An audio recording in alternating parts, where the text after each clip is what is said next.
কয়েকদিন আগে সংসদে এক এমপি বলতেছে, ফাইন শাকারতুম লাযীদান্নাকুম ওয়া লাইন কাফারতুম ইন্না আযাবি লাশাদীদ। শুকর করতে হবে জীবনের, শুকর করতে হবে বরাবর, শুকর করতে হবে মাননীয় প্রধানমন্ত্রী তারেক রহমানের, শুকর করতে হবে আমাদের মাননীয় মন্ত্রীদের।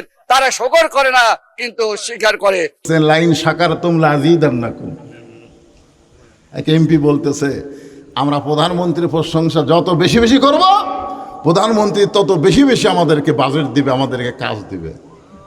আপনারা বলেন তো, কোরআনের আয়াত এরকম উচ্চারণ করে একটা মানুষের প্রশংসা করার কথা যে সংসদে হয়, সেটা আর যা হোক কোনো মুসলমানের সংসদ নয়।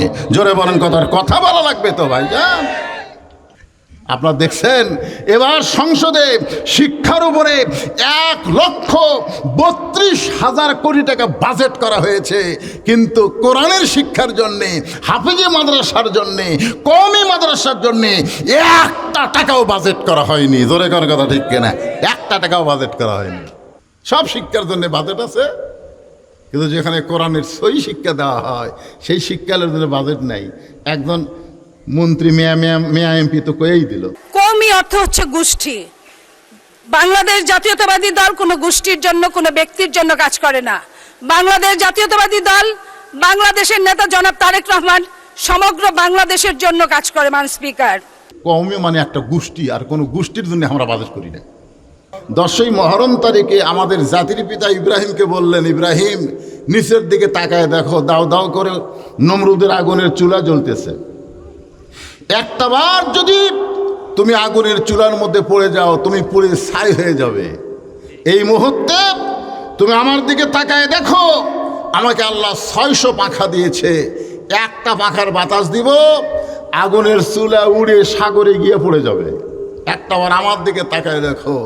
আমাদের জাতির পিতা সেদিন বলেছিল, জিবরাইল তওবা কর, তওবা কর, কারণ আমি যে আল্লাহর ভয় কলিজার মধ্যে ধারণ করেছি, আমি অন্য কোনো দিকে তাকাই না, আমি তাকাই আছি শুধুমাত্র আল্লাহর দিকে। জোরে বলেন, কার দিকে? কার দিকে তাকায় আছি?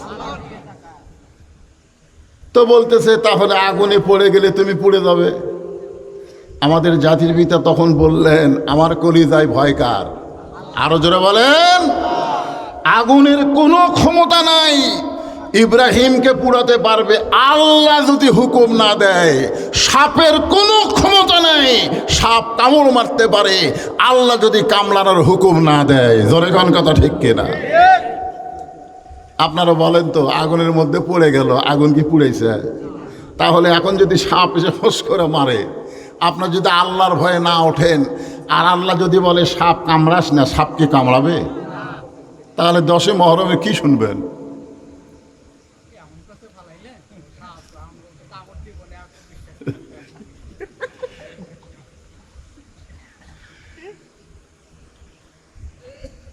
আমি একটা আয়াত পড়ছি, আমাদের বগুড়াতে কোনো মানুষ মারা গেলে মরার কথা শুনে সকলে বলে ইন্না লিল্লাহি ওয়া ইন্না ইলাইহি রাজিউন। এটা দিয়েই কিন্তু আজকে 10ই মহরমের শুরু হবে। তো আপনাদের এই নান্দিনিয়া কামালিয়া কেউ যদি মারা যায়, তখন আপনারা কি পড়েন? এটাই পড়েন, এটাই 10ই মহরম। দুনিয়ার শুরু এবং শেষ এটাই। আমাদের আদি পিতা আদম আলাইহিস সালামকে আল্লাহ তৈরি করেছিলেন, সেই তারিখ ছিল 10ই মহরম। 10ই মহরম কিন্তু রাতের গুরুত্ব না, 10ই মহরম হলো দিনের গুরুত্ব। যেরকম লাইলাতুল মেরাজ, লাইলাতুল বরাত, লাইলাতুল কদর, এগুলো হচ্ছে রাতের গুরুত্ব। যেরকম কিসের গুরুত্ব? আর এটা কি লাইলাতুল আশুরা না ইয়াউমুল আশুরা? এই কথা কোন, লাইলাতুল না ইয়াউমুল? তাহলে ইয়াউম মানে কি? দিন। 10ই মহরম হলো দিনের গুরুত্ব, রাতের গুরুত্ব না। আপনারা ওয়াজ শুনতেছেন কি দিনে না রাতে? আগামী থেকে যদি 10ই মহরম করেন তাহলে দিনে করবেন।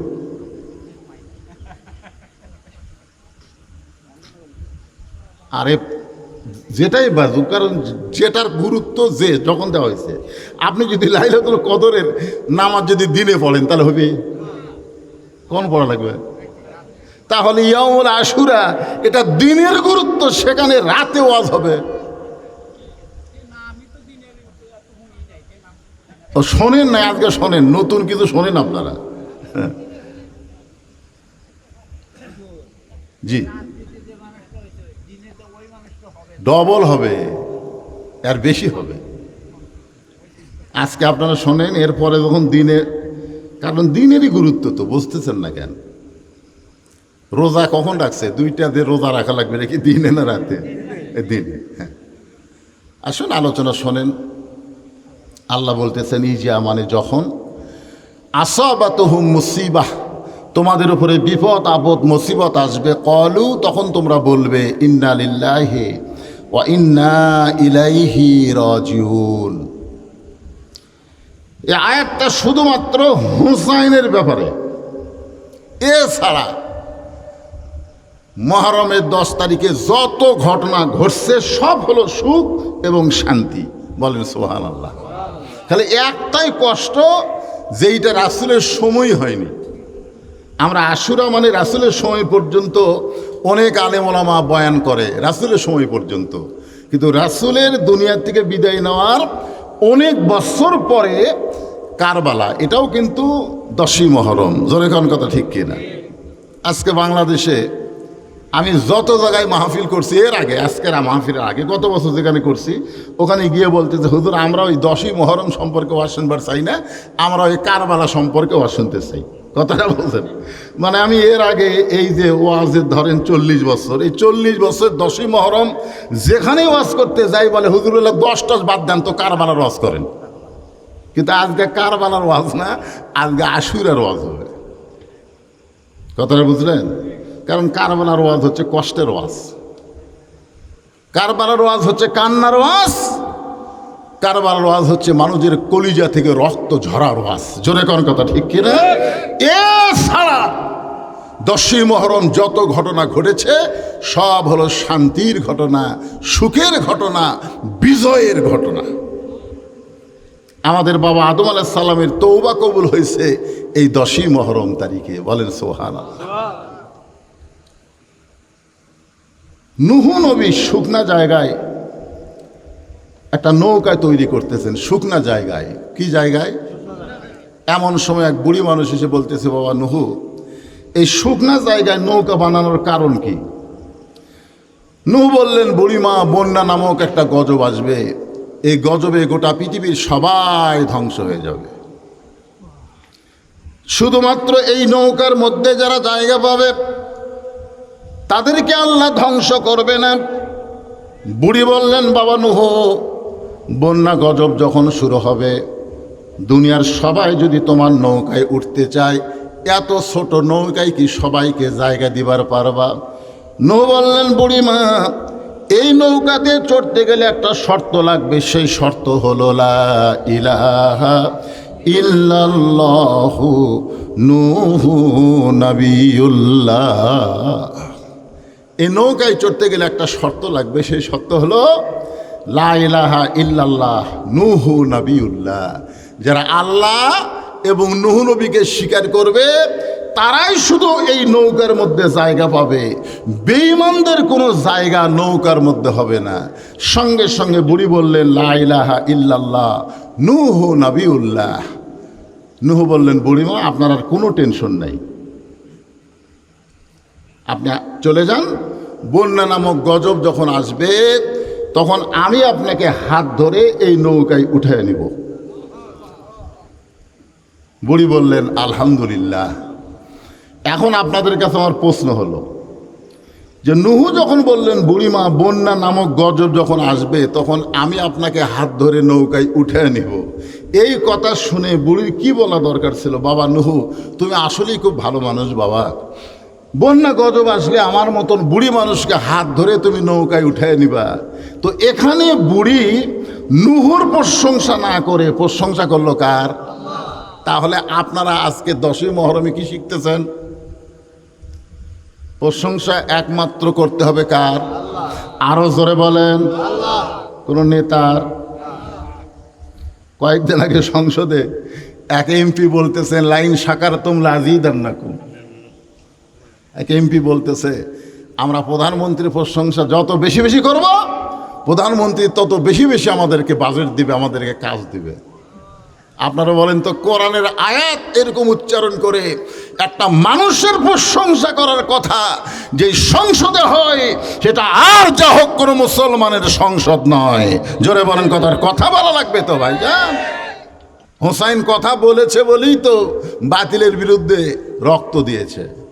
চুপ করে থাকলে জীবন দেওয়া লাগতো না। হ্যাঁ, একটু খুব খেয়াল করবেন। মানুষ পড়ি, আসলে এটা মানুষ মরার আয়াত না, এটা হলো মুসিবতের আয়াত। ইন্না লিল্লাহি, এসেছি কার কাছ থেকে, যাব কার কাছে। যতই দৌড়াদৌড়ি করেন যাওয়া কিন্তু লাগবেই। যতই 3 তলা 4 তলা করেন, আপনি তো বারবার নিচের দিকে তাকান না, বারবার খালি উপর দিকেই তাকান। কি দেখতেছেন ভাই? 6 তলার ভিত দিছি হুজুর, 3 তালা হসে রড বার করে থুছি, দোয়া করবেন। আর 3টা তালা করলেই জীবনে শান্তি। আপনার বলেন তো, আপনার 2 ঘাড়ে 2টা ফেরেশতা আছে না নাই? তো এই ফেরেশতারা তখন কি বলে? না, 2 ঘাড়ের ফেরেশতা তখন আল্লাহ কি কয়? ওরকম তো আল্লাহর এমনি থইনি রে ভাই, কিছু করার জন্যই তো রাখছে। কিরামান কাতিবিনা ইয়ালামুনা মা তাফআলুন। 2 ফেরেশতা তখন রাগ করে বলে, আল্লাহ ই যে বারবার উপর দিকে তাকায়, রড বার করে থসে, আরো তালা করবার চাই, ই কি জানে না ওর ঠিকানা 6 তালা না, ওর জায়গা হলো নিচতলা। জোরে কোন কথা ঠিক কিনা? আপনারা বলেন তো, আমাদের জায়গা কি 6 তালা নিচতলা? নিচতলা মানে 1 তালা।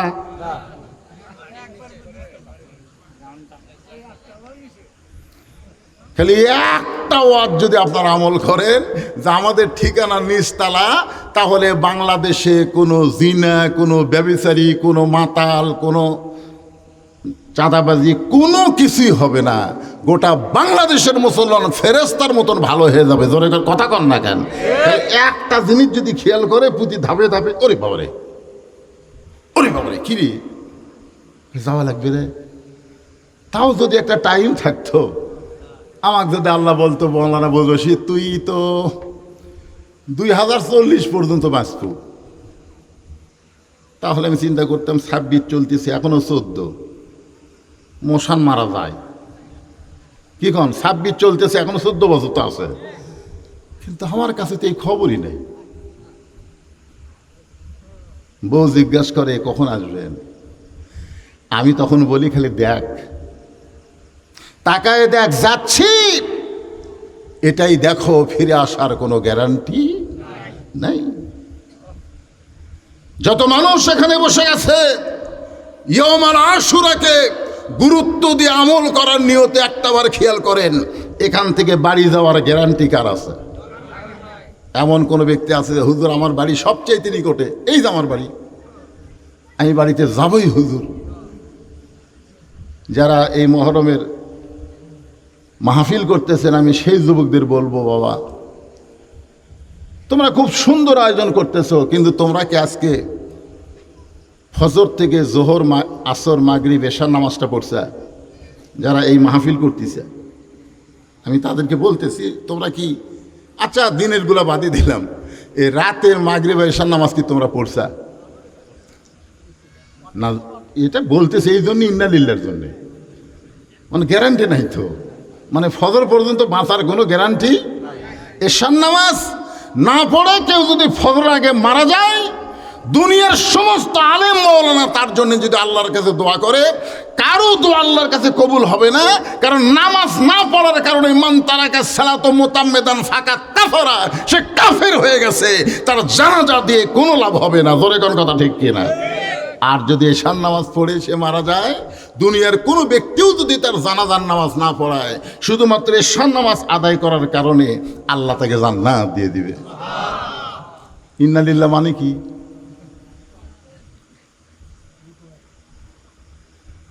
সবচাইতে বড় বিপদ হলো মুসলমান দাবি করার পরেও অন্য কোনো দিকে তাকায় থাকা। নূহ বললেন, বুড়িমা বন্যা নামক যখন গজব আসবে, আপনার কোনো টেনশন নাই, আমি আপনাকে হাত ধরে নৌকায় উঠায়া নেব। বুড়ি বললেন, আলহামদুলিল্লাহ।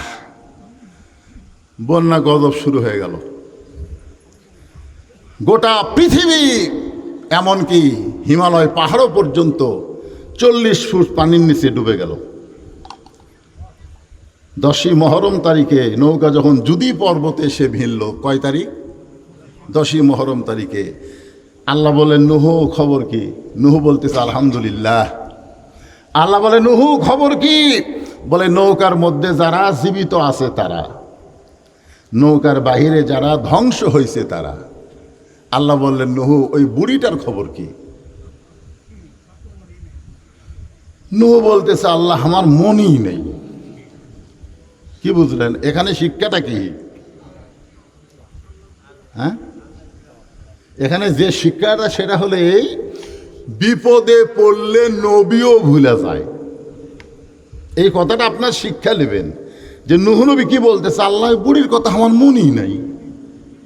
তাহলে কতগুলো লোক যে কয়, হুজুর আমার কোনো টেনশন নাই হুজুর, আমি পীর ধরছি হুজুর, আমি পীর ধরে বসে আছি হুজুর, আমার কোনো টেনশন আছে? আরে পাগলা, নবী ভুলে গেছে আর তোর পীর তো মনে থবি? হ্যাঁ, এই শিক্ষা, এই শিক্ষা।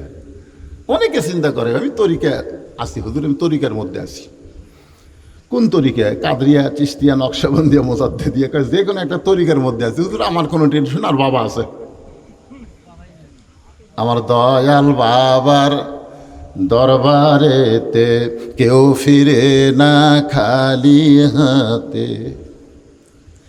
এই দয়াল বাবার কথা না বলে ইমানদারকে বলতে হবে আমার দয়ার আল্লাহর দরবারেতে। সবাই বলেন, দয়ার আল্লাহর দরবারেতে কেউ ফিরে না খালি হাতে।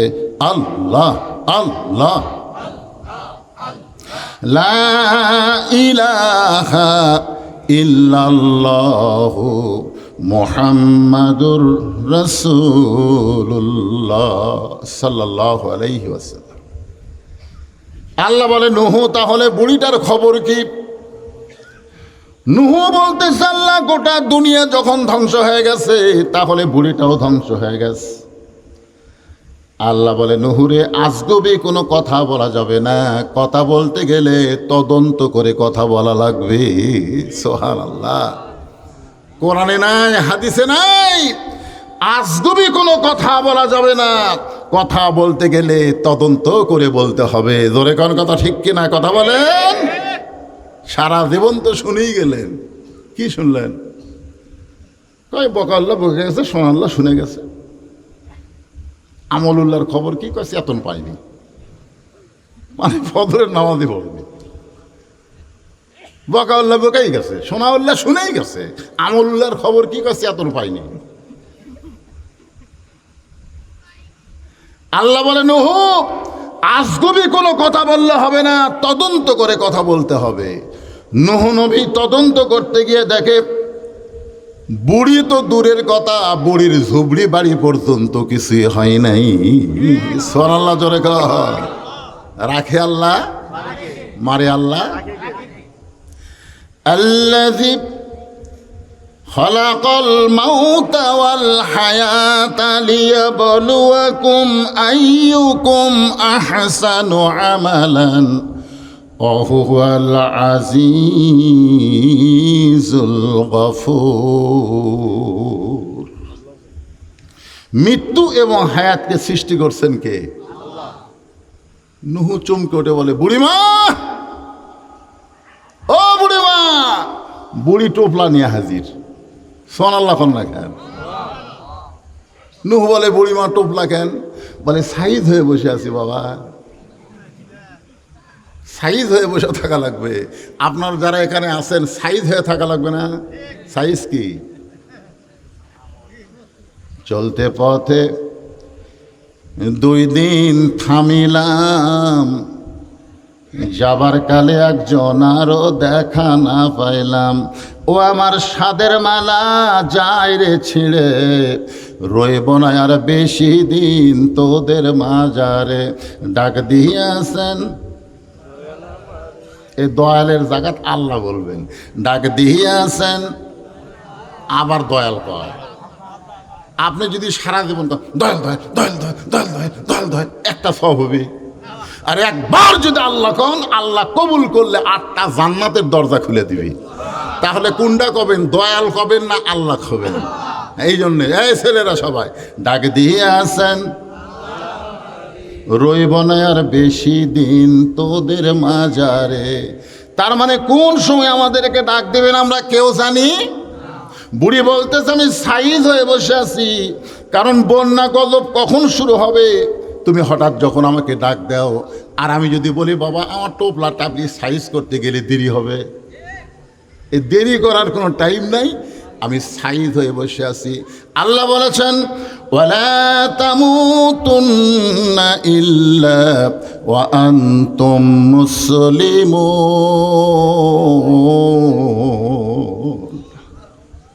মুসলমান না হয়ে তোমরা মৃত্যুবরণ করো না, তোমরা সাইজ হয়ে থাকো, তোমরা মুসলমান না হয়ে মৃত্যুবরণ করো না।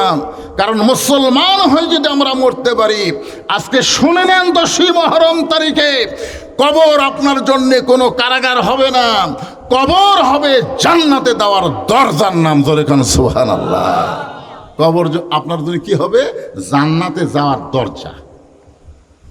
আল্লাহ কোরআনে বলেন ইন্নাল্লাযীনা ক্বালু রাব্বুনাল্লাহু সুম্মা ইসতাকামু তাতানাজ্জালু আলাইহিমুল মালাইকা আল্লা তাখাফু ওয়া লা তাহজানু ওয়া আবশিরু বিল জান্নাতিল্লাতী কুনতুম তুআদুন।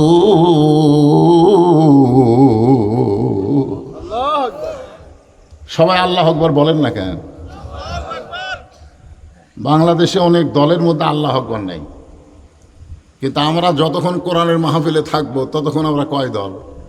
কথা কয় না কেন? আপনি মসজিদের মধ্যে যখন ঢুকবেন, বাইরে যাই করেন, মসজিদের মধ্যে ঢুকলে কয় দল হবেন? আপনারা কোনোদিন দেখছেন যে আওয়ামী লীগ সামনে কাতার, বিএনপি দ্বিতীয় কাতার, জাতীয় পার্টি তৃতীয় কাতার, জামাত ইসলাম চতুর্থ কাতার? দেখছেন কোন দিন? বরং এমনও দেখা যায় বেড়া যা করে মসজিদের মধ্যে ঢুকে দেখি ইমামতি করার জন্যে। কিরে কে ইমামতি করবি রে? হুজুরের মায়ের অসুখ, হুজুর তো আসেনি। তখন কোনার দিকে তাকে জামাত ইসলামের এক হুজুর, তখন আওয়ামী লীগে যায় বলতে যে ভাই সামনে যা রে, সামনে যা। কই ভাই আমি জামাত। তুই জামাত, আমি আওয়ামী লীগ, এটা হলো বাইরের কথা পাগলা। ভিতরে যখন আমরা ঢুকছি, আমরা ভাই ভাই সব দল ভাঙ্গে আমরা এক জামাত করতে চাই। জোরে কর কথা, ঠিক কিনা কথা বলে? তো মসজিদের মধ্যে যদি সব দল ভাঙ্গে এক জামাত হন, তাহলে কোরআনের মাহফিলে এসে আপনারা কয় দল করতেছেন? তা আল্লাহ কোরআনে যে ঘোষণা করলেন যে ওয়াইদা তুলিয়াত আলাইহিম আয়াতুহু জাদাতুহুম ঈমানান, কোরআনের আয়াত যখন তেলাওয়াত হবে, এই তেলাওয়াত শোনার সঙ্গে সঙ্গে ঈমান বেড়ে যাবে। আর ঈমান বাড়ার লক্ষণ হলো রব্বাকা ফাকাব্বির, সে আল্লাহু আকবার তাকবীর দিবে। তা আপনার তাকবীর দেন না কেন? হবে না? কি বিরক্ত হচ্ছেন? না ফাঁকি না, একেবারে কারবালা পর্যন্ত জমা, যতক্ষণ লাগে কি গান। মানে আমরা এখন মোটামুটি হাসি হুসি করতেছি, শেষে কাহিনীটা মনাজাত করে বাড়ির যাবো, অসুবিধা কি? কারণ কারবালার করুণ ইতিহাস তার হাসি না, তার মধ্যেও বিজয়ের কথা আছে, পরাজয় নাই। মুসলমানের কোনো পরাজয় নাই, মুসলমানের সব জায়গায় বিজয়। এখানে আল্লাহ বলতেছেন নিশ্চয় যারা স্বীকার করবে আল্লাহ আমার রব, ইন্নাল্লাযীনা ক্বালু রাব্বুনাল্লাহ, নিশ্চয় যারা স্বীকার করবে আল্লাহ আমার রব, শুধু রব বলবে না, সুম্মাস্তাকাম, এর প্রতি যারা অটল থাকবে, তাতানাজ্জালু আলাইহিমুল মালাইকা, তাদের জন্য আল্লাহ রহমতের ফেরেশতা নাজিল করবে ওই সময় যখন তারা মৃত্যুর বিছানায় শায়িত হবে। মৃত্যুর বিছানায় যখন শায়িত হবে, তখন আল্লাহ তাআলা রহমতের ফেরেশতা নাজিল করবে না আজরাইল? এখানে আল্লাহ কি বলতেছেন? কাদের জন্যে? যারা আল্লাহকে রব বলে স্বীকার করে, এই রবের প্রতি যারা অটল ছিল, তারা যখন মৃত্যুর বিছানায় পড়ে যাবে, তখন আল্লাহ তাদের জন্য রহমতের ফেরেশতা নাজিল করে বলবে আল্লাহ তাখাফ, তোমাদের কোনো ভয় নাই। ওলা তাহজান, তোমাদের কোনো চিন্তা নাই। তখন ওই মৃত্যু মুমূর্ষ ব্যক্তি বলবে, তোরা কারারে? এই মরার সময় সারা জীবন আসন্ন এমন একটা আজরাইল আসবে যার মাথার উপর সব দরিয়ার পানি ঢাললে নাভি পর্যন্ত ভিজবি না, সে এখন আমার জান কবজ করে আসবে। আমার আত্মীয় স্বজন, বউ, যারা সবাই চলে গেছে, সবাই একই কথা বলতেছে, ইয়ার বাঁচবি না, এক সব ডাক্তার দেখছে এর মরার সময় হয়ে গেছে, এর আমার কাছে আর কেউ নেই, সবাই যখন আমার ছাড়ে চলে গেছে, এমন সময় আমার কাছে তারা আজরাইল আসবে। আর তোরা কে রে? তখন বলবে, ভাই আজরাইল তোমার কাছে আসবে এটা ঠিকই আছে, কিন্তু আজরাইল আসার আগে আল্লাহ তোমাকে সান্ত্বনা দেওয়ার জন্য আমাদেরকে পাঠায় দিছে। তোমার কোনো ভয় নাই, কোরআনের কথা বলা তাহজান, তোমার কোনো চিন্তা নাই। তখন ওই মৃত্যু মুমূর্ষ মোত্তাকি বলবে, ভাই আজরাইল? আজরাইল তো আসছে। বলে আজরাইল কোথায়? বলো ওই যে দাঁড়িয়ে আছে। তখন আপনি তাকায় দেখবেন যে আজরাইল দাঁড়িয়ে আছে আপনার চাইতে ছোট। আপনি হলেন 3.5 হাত, আজরাইল হলো 3 হাত। তখন বলবে, কে ভাই তোরা কি আমার সঙ্গে ঠাট্টা করতেছিস? সারা জীবন শুনলাম আজরাইল এত বড়, এখন দেখতেছি আজরাইল এত ছোট, কারণ কি? বলে আজরাইল বড় ঠিকই আছে, কিন্তু আপনি কি জানেন যে একটা যন্ত্র আছে যে দূরের জিনিস কাছে দেখা যায়, আবার একটা যন্ত্র আছে ছোট জিনিস বড় দেখা যায়। জানি তো, দূরবীন অনুবীক্ষণ। আল্লাহ আপনার চোখে এমন একটা লেন্স লেগে দিছে, এটা হলো ইমানের লেন্স, তাকওয়ার লেন্স। এই লেন্সের কারণে বিশাল আজরাইলকে আল্লাহ আপনাকে ছোট করে দেখাইতেছে, কারণ আপনার কলিজার মধ্যে যেন আল্লাহ ছাড়া অন্য কারো ভয় না ঢোকে।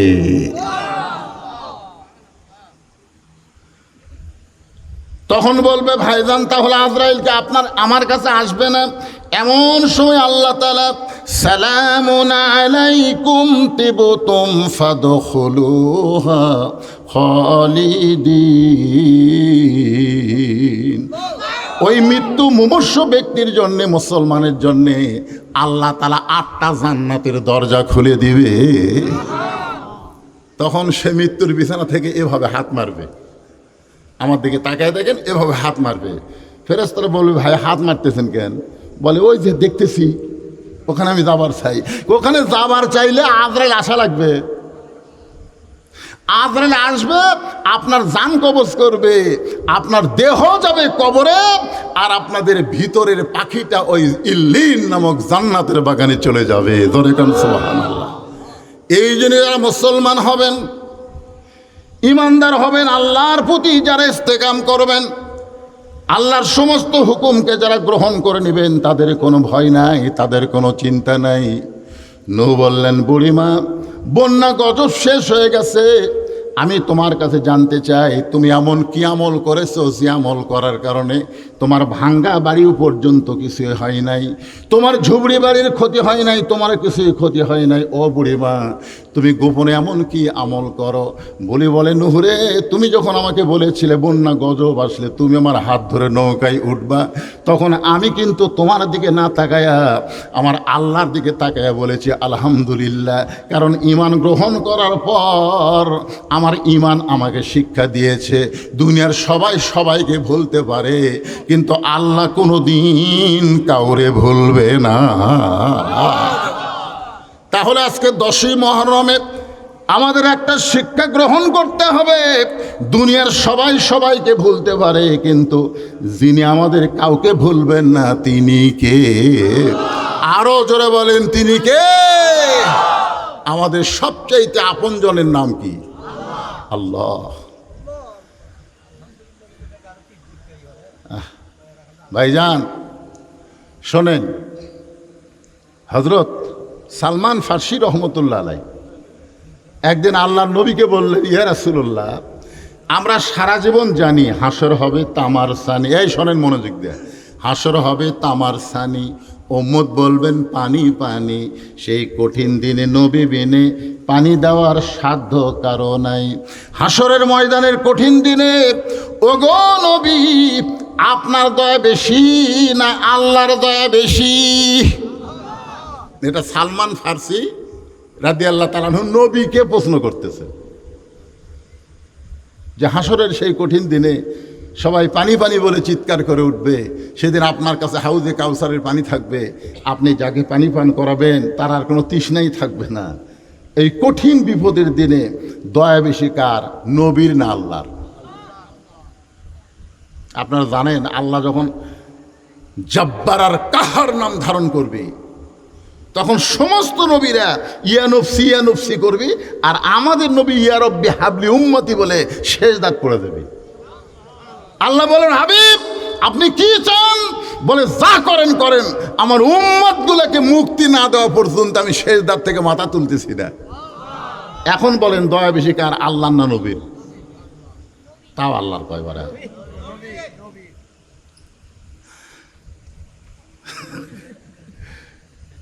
কি বুঝতেছেন? সালমান ফার্সি বলতেছি, ইয়া রাসূলুল্লাহ আমি তো জানি ওই মুহূর্তে আপনার চাইতে দয়া বেশি কারো হবে না। আল্লাহ হচ্ছে রব্বিল আলামিন, আর আপনি হচ্ছেন রহমাতুল্লিল আলামিন। আল্লাহ হচ্ছেন সমস্ত বিষয়ের রব, আর আপনি হলেন সমস্ত কিছুর রহমত। আল্লাহ রাসূল বললেন, তাহলে শোনো রে সালমান,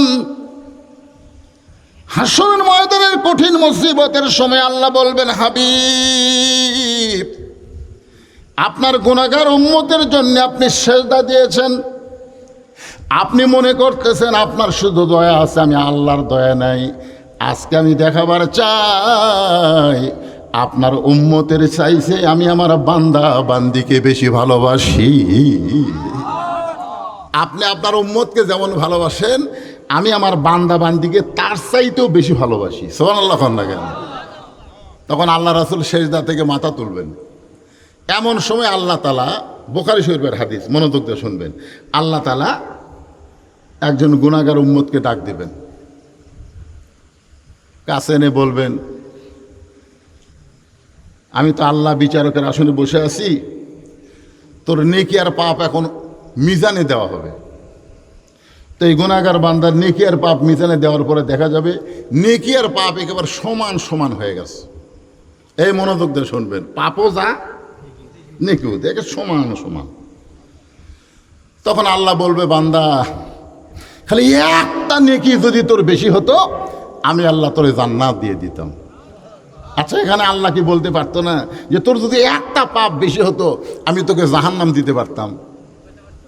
করতে পারতো কি পারতো না? কিন্তু আল্লাহ সেই কথা না বলে আল্লাহ বলতে যে খালি একটা নেকি যদি বেশি হতো আমি আল্লাহ তোরে জান্নাত দিয়ে দিব। তুই কি একটা নেকি জোগাড় করতে পারবি? তখন ওই বান্দা বলবে, আল্লাহ আপনি কি মনে করছেন আমার কেউ নাই? আপনি কি মনে করছেন আমার কেউ নাই? আল্লাহ বলে,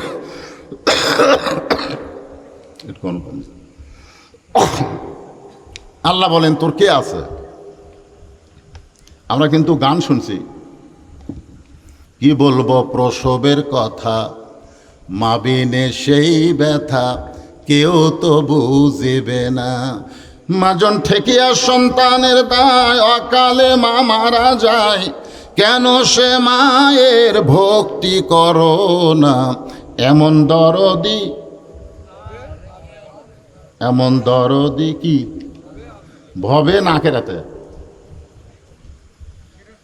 আখেরাতে এরা গানই শোনে না। এমন দরদি ভবে কেউ হবে না। ভব মানে দুনিয়া। আপনার মায়ের দয়া, বাপের দয়া, ভাই বন্ধুর দয়া, এইগুলো দয়া হলো দুনিয়ার সাথে সম্পর্কিত, আখেরাতের সাথে কারো দয়ার সম্পর্ক নাই। কিন্তু ওই বান্দা মনে করবে আমার অনেকে আছে, বাপ আছে, মা আছে, ভাই বন্ধু আছে, একটা নেকি নেওয়ার জন্য হাসরের ময়দানে সবার কাছে যাবে, সবাই একই কথা বলবে, তোকে একটা নেকি দিলে যদি আমার একটা কম পড়ে। এমনকি মায়ের কাছে যাবে, মাও যখন নেকি দিবে না, ওই সময় ওই বান্দাটা আল্লাহর কাছে সে বলবে, আল্লাহ গোটা হাসরের ময়দানে ঘুরে দেখলাম তুমি ছাড়া আমার কেউ না। আল্লাহ বলতেছি, বুঝলি ঠিকই রে পাগল, এমন সময় বুঝলি, এখন আর করার কি আছে? আল্লাহ বান্দা বলে, আল্লাহ তুমি ইচ্ছা করলি আমাকে জান্নাত দিবার পারো, ইচ্ছা করলি। আল্লাহ কাই পারতাম, কিন্তু এমন এক জায়গাতে আমি বসে আছি যে জায়গা হলো বিচারকের জায়গা। আর বিচারক ইচ্ছা মতো বিচার করতে পারবে না, বিচারককে আইন মোতাবেক বিচার করা লাগবে। কথা কন না কেন, কথা বলেন। আমাদের বাংলাদেশের বিচারকেরা যদি আইন মোতাবেক বিচার করত, তাহলে ভালো মানুষ কোনোদিন জেলখানায় থাকতো না, খারাপ মানুষ কোনোদিন জামিন পেত না। ধরে কোন কথা ঠিক কিনা? আলাইসাল্লাহু বিআহকামিল হাকিমিন। আল্লাহ বলবেন, পাগলা আমি এমন জায়গায় বসে আছি রে, যে জায়গার থাকে তো কিছুই করে পারতেছি না। আমি সবই পারি, কিন্তু এখন যদি কিছু করি তাহলে জনগণই বলবে যে বিচারকের নীতি ঠিক নাই, বিচারক যা ইচ্ছা তাই করে, এটা বিচারক হলো? তো বান্দা বলে, আল্লাহ তাহলে আপনি কি করবেন? আপনিও তো বেকায়দাত পড়ে গেলেন আমাকে লিয়ে, মানে নেকি আর পাপ সমান হয়ে গেল, এখন আমি কুটি যাই। আল্লাহ বলতেছে, তোর জন্য এখন 3 নম্বর একটা জায়গা বানানো লাগবে। নেককারের জন্য জান্নাত, পাপের জন্য জাহান্নাম, আর তোর জন্য জান্নাত আর জাহান্নামের মাঝখানে আরাফ নামে একটা জায়গা বানালাম। যা ওই জায়গার থেকে জান্নাত দেখ, জাহান্নাম দেখ। তোর কামই হলো খেলে দেখা, ঢোকার শক্তি তোর হবি না, তুই খেলে দেখে। একটু মনোযোগ দিয়ে শুনবেন আল্লাহর দয়াটা কেমন।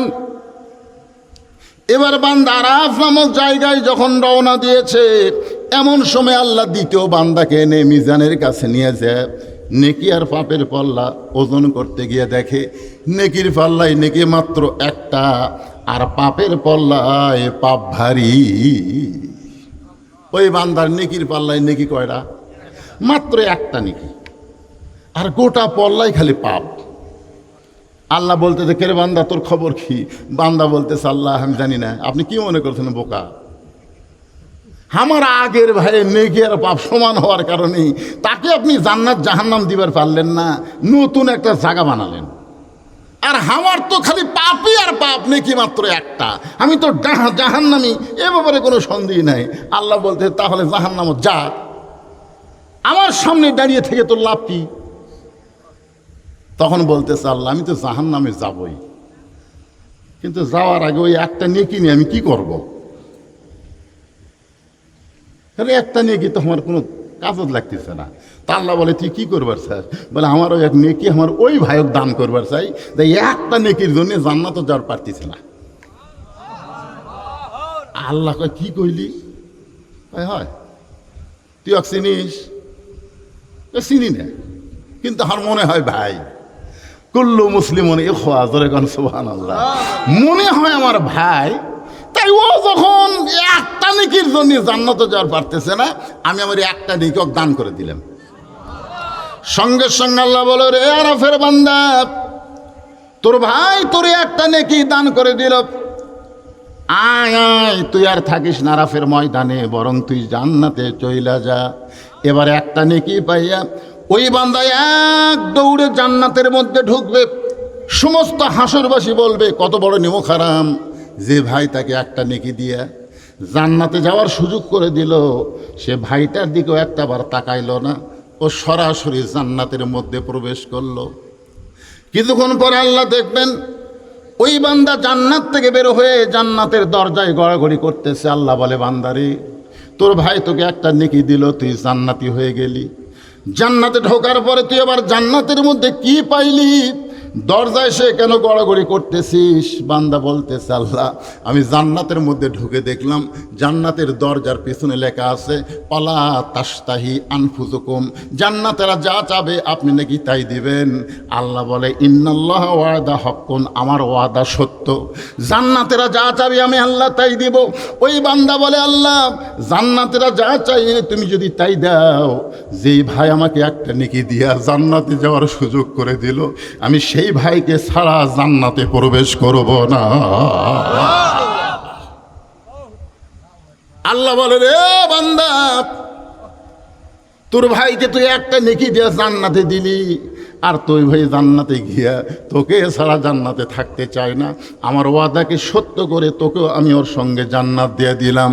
এবার তৃতীয় বান্দাকে নিয়ে আসবে, মিজানের কাছে নিয়ে এসে দেখবে নেকির পাল্লায় একটা নেকি নাই, শুধু পাপের পাল্লায় পাপ। আল্লাহ বলে, বান্দারে, তোর সারা জীবনে তুই কি একটা নেকিও করতে পারিস নাই? বান্দা কান্দে আর বলে, আল্লাহ আমার আমল নামার মধ্যে কোনো নেকি নাই, আমি এখন কি করব? আল্লাহ বলে, তাহলে জাহান্নামে যা, যা জাহান্নামে যা। সঙ্গে সঙ্গে বান্দা জাহান্নামের দিকে দৌড় মারবে।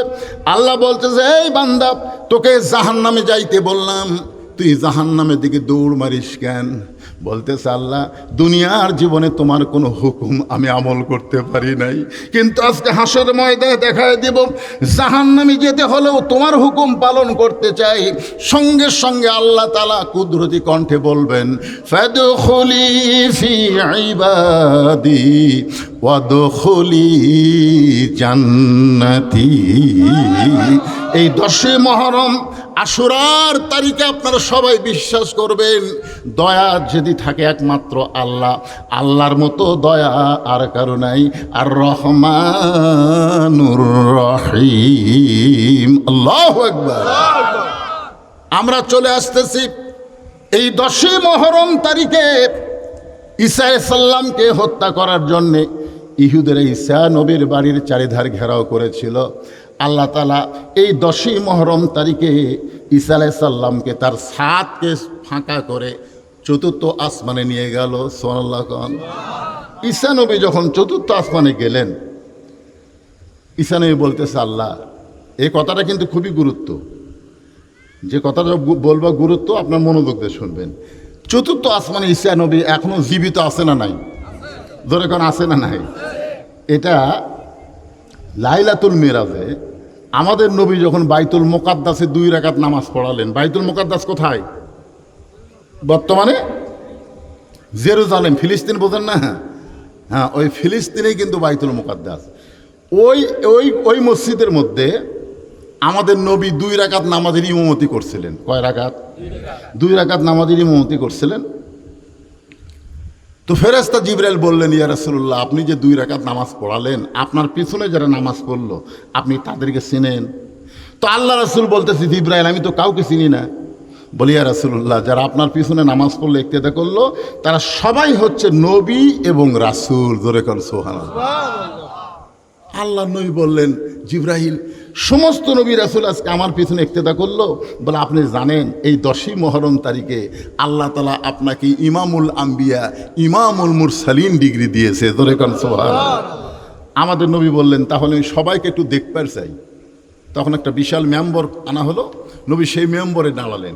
দাঁড়ায় দেখলেন সমস্ত নবীদের চেহারা থেকে নূর আসতেছে। নূর মানে আলো, কিন্তু একটা নবীর চেহারার মধ্যে কোনো নূর নাই।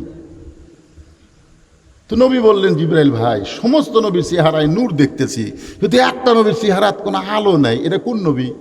তো জিবরাইল বলে, হুজুর, আপনি তাকে ডাকেন। তা আমাদের নবী তাকে ডাক দিয়ে বলেন, ভাইজান, আপনার নাম কি? বলে, আমার নাম হলো ঈসা আলাইহিস সালাম। তো সবার চেহারায় আলো দেখি, আপনার চেহারাত কোনো আলো নাই কেন? ঈসা বলতেছে, ও আল্লাহর নবী, সবাই আপনার পিছনে ইক্তেদা করলো জান্নাত থেকে এসে, সবাই জান্নাত থেকে এসে আপনার পিছনে নামাজ পড়ছে, কিন্তু আমি তো জান্নাত থেকে আসতে পারি নাই। তখন নবী বললেন, সবাই জান্নাত থেকে আসলো, আপনি জান্নাত থেকে আসতে পারলেন না কেন? তখন বলতেছে, না মরলে জান্নাতে যাওয়া যায় না, আমি এখনো মরিনি, তো জান্নাতে যাব কেমনে? এখান থেকে একটা বোঝা গেল, আমরা যারা মরবার চাই না তারা বড় ভুল করতেছি, কারণ জান্নাতে যাবার গেলে মরা লাগবেই। কথা কন না কেন? জান্নাতে যাবার গেলে মরা লাগবেই। কেমনে যাবেন? তো মরবার চান না? আপনারা মরবার চান?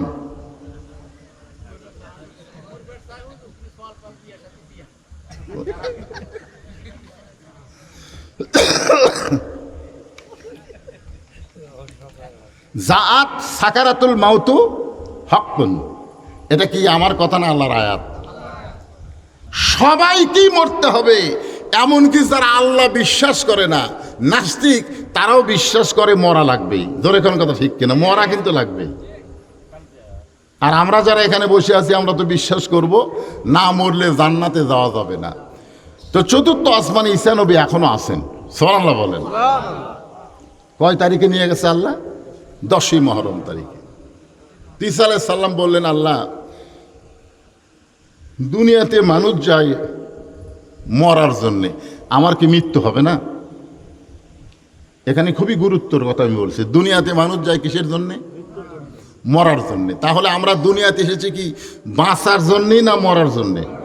আজকের এই 10ই মহরম তারিখে এই শিক্ষাটা নেন, আমরা কেউ কিন্তু বাঁচার জন্যে আসিনি, সবাই এসেছি এক বাক্যে বলবেন কিসের জন্যে? আরো জোরে বলে। তাহলে এই কথা কেন বলতেছেন? আমাকে চিনিস? একে সরাসরি ভাবে আমাকে চিনিস? আগামীকাল সকাল 10টায় তোকে সাইজ করবো, আগামীকাল সকাল 10টায় তোকে সাইজ করবো। আমাকে চিনিস? আমি কার দল করি? আমার দল এখন ক্ষমতা আছে রে, আমাকে চিনিস? সকাল 10টায় তোকে সাইজ করবো। এই কথা বলে আমাদের 5 ফিট থেকে মোটরসাইকেল নিয়ে বগুড়াই গেছে। ওই এখন বাড়িতে এসে কাঁদতেছে। আর বউ বলে কান্দো কেন?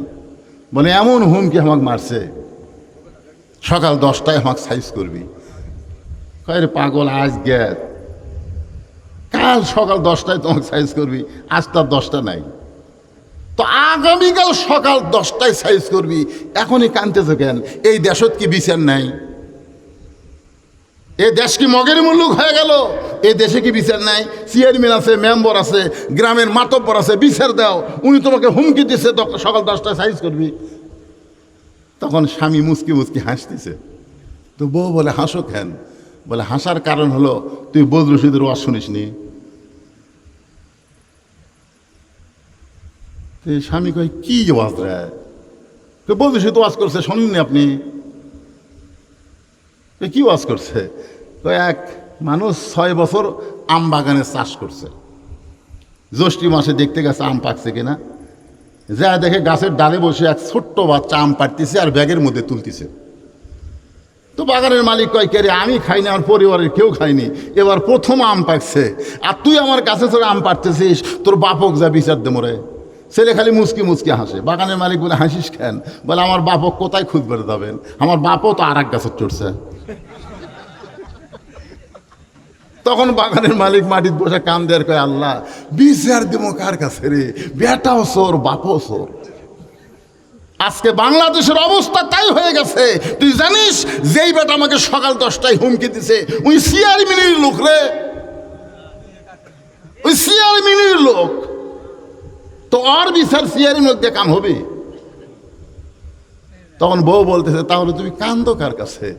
তখন স্বামী বলতেছে যার কেউ নাই তার আল্লাহ, যার কেউ নাই তার আল্লাহ আছে। দেখি আমি গরিব মানুষ, সকাল 10টা বাজার আগে আল্লাহ কিছু করে কিনা। আল্লাহর কাছে এমন কান্না কানছে, চোখের পানি দিয়ে চলে আইছে বাড়িতে, আগামীকাল সকাল 10টায় সাইজ করবি। কিন্তু ওর বউ দিনের বেলায় পাঞ্জাবি প্যান্ট এগুলো পরিষ্কার করছে টাইসলা বাথরুমে, কাপড় পরিষ্কার করছে, কিন্তু সাবানের ফ্যান যে হয় ফ্যান, এই ফ্যানটা পানি দিয়ে ধুয়ে দেয়নি। ওই ফ্যান শুকা টাইসের উপর ল্যালপা হয়ে আছে, ল্যালপা বোঝেন না, পিছলে হয়ে আছে। ওই রাত 9টার সময় পন্সের স্যান্ডেল পাঁপ দিয়ে পেশাব করবার ঢুকছে, পেশাব করবার ঢুকছে তলা সমান, ওই সাবানের ফ্যানের উপর যেই গেছে একবারে 2 পাও। তো 2 পাও যদি একবারে যায়, ব্রেক ধরার কোনো বুদ্ধি আছে? ঠাস করে বলে ও মা রে বাবা রে। বউ দৌড়ে এসে দেখে দাঁতি লাগে আছে, স্বামীর কোনো হুঁশ নাই, চোখে মুখে পানি দিয়ে কি হয়েছে? আর মারা গেছে, আমি তুটা পারতেছি না। কোনো মতে টানিয়া ঘরের মধ্যে নিয়ে গেছে। বগুড়া মেডিকেল কলেজে, শহীদ যে মেডিকেল কলেজে খবর দিয়েছে অ্যাম্বুলেন্স, ভাই তাড়াতাড়ি আসেন, আমার স্বামীতে হবে টান হয়ে আছে। রাত 11টার সময় অ্যাম্বুলেন্স গ্রামের মধ্যে ঢুকতেছে প্যাঁপো প্যাঁপো করে। তখন যে লোকটাকে বলতে সকাল 10টায় তো সাইজ কর্ম, উনি আবার বের হয়ে বলতেছে কে রে, আমাদের গ্রামে কে অসুস্থ হলো? অ্যাম্বুলেন্স আসতেছে, বউ বলতেছে বের হন না, আপনাকে সাইজ করবি মন নাই? কেন সাইজ করবি সকাল 10টায়, এখন তো রাত 11টা বাজে।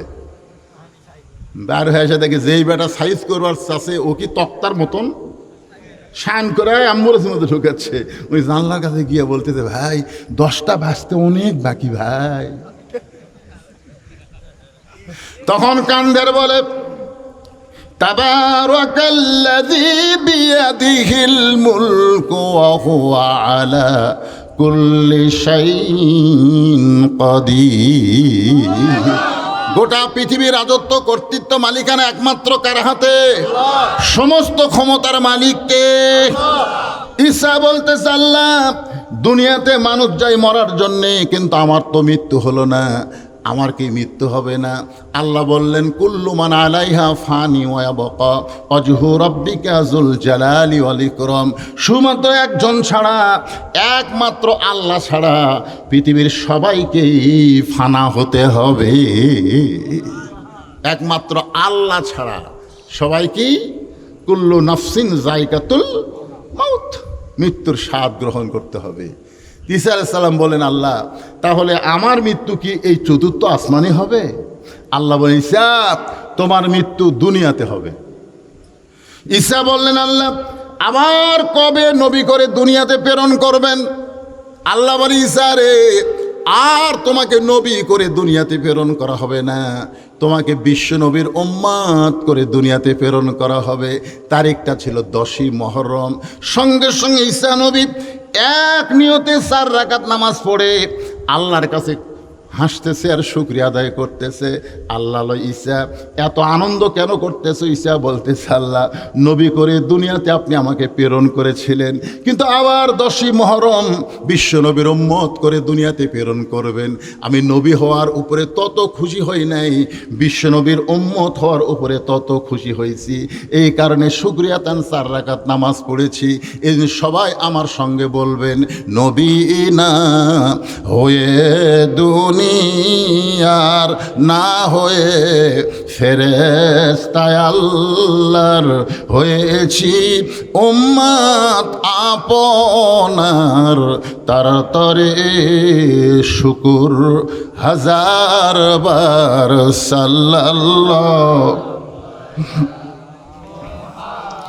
সাল্লাল্লাহু আলাইহি ওয়াসাল্লাম, সাল্লাল্লাহু আলা মুহাম্মদ সাল্লাল্লাহু। আল্লাহ রাসূল হিজরত করে যখন মদিনায় গেলেন, গিয়ে দেখলেন 10ই মুহররম তারিখে ইহুদিরা রোজা আছে। ধরে কোন কি আছে? রোজা আছে। তখন বলতেছে, তোমরা ইহুদি আজকে কিসে রোজা করো? তখন বলতেছে, ওগো মুসলমানের নবী আপনি জানেন না, আমাদের একজন নবী আছিল, তার নাম হলো মুসা কালিমুল্লাহ। ভাইজান গুরুত্বপূর্ণ কথা, ওটা বসা করতেছেন, বিরক্ত হচ্ছেন?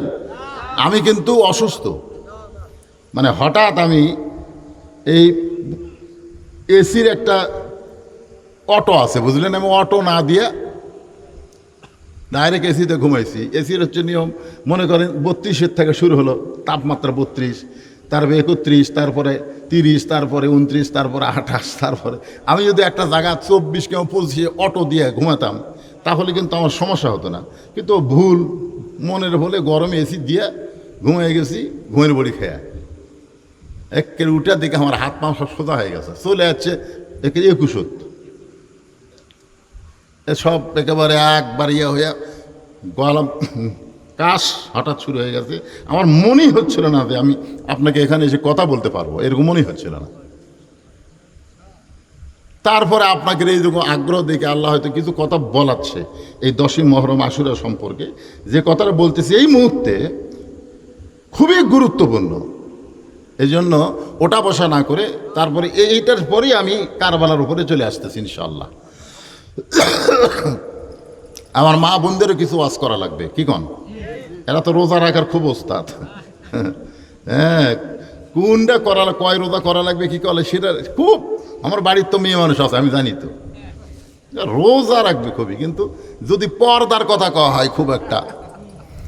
আজকে আমাদের বাংলাদেশে ছোট বাচ্চারাও পর্যন্ত ধর্ষিত হচ্ছে। ধরে কোন এই মুহূর্তে পেপার পত্রিকা ফেসবুক খুলে দেখবেন খালি ছোট ছোট মাসুম বাচ্চা করে ধর্ষণ করতেছে।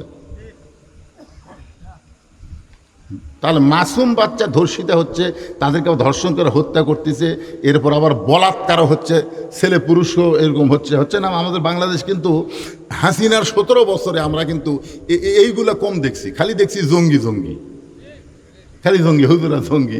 আর এখন হুজুর করে বানাচ্ছে বলাৎকার। কি খালি খুলে আজকে ফেসবুকে দেখলাম 10টা খবর বাড়াচ্ছে, হুজুর করে ধরতেছে মারতেছে এই অকাম বদকাম করার জন্য। এখন কি আর পিছনে কি ষড়যন্ত্র আল্লাহ ভালো জানে।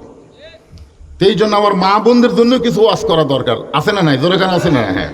তো যেটা গুরুত্ব খুবই, এটা আপনাদেরকে বলতেছে। আল্লাহ রাসূল বললেন, তোমরা যে রোজা আছে ওটা কিসের রোজা? তখন ইহুদিরা বলতেছে আমাদের নবী, মানে আমাদের নবীকে ওরা নবী বলে স্বীকার করে না।